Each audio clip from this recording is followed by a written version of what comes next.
You're watching ABC 7, winner of the regional Edward R. Murrow Award for continuing coverage.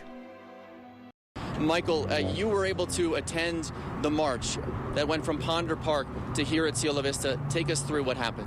Well, you have to remember, this is an area where this was an impromptu area about 300 yards that way, where they had the first memorial set up in the immediate aftermath. It started building the day after the shooting, and you had over 100 yards worth of candles and pictures that were left there. And there was a group that marched down there today. They had a couple of cages filled with 23 doves, and their point was when they wanted to march down there together in unison, and they opened up these cages all at once. Once they arrived down there, these birds flew into the sky, and they all started speaking. There were several speakers. There was Veronica Escobar there.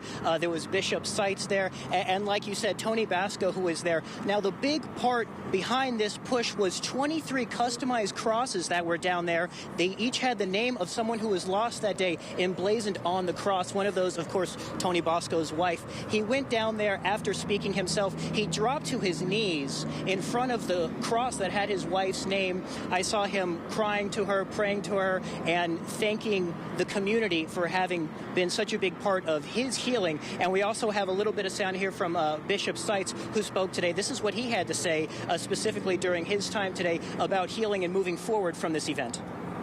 We find ourselves today even more aware and committed to work and to struggle for the changes that are needed in our border community and our country as a whole.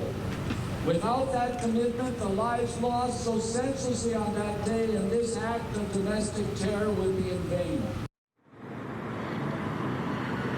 And continuing on from that, I spoke with so many people today who said this is one of those obstacles to healing. We're talking about the 1 year. This is one of those milestones where if we can get by this, we can continue on that path to healing. Now, I did speak with Dee Margo. I also spoke with Veronica Escobar. And later tonight, we're going to have a lot of their sound and a lot of their take on the day's events coming up. That and a lot more. Eric? Okay.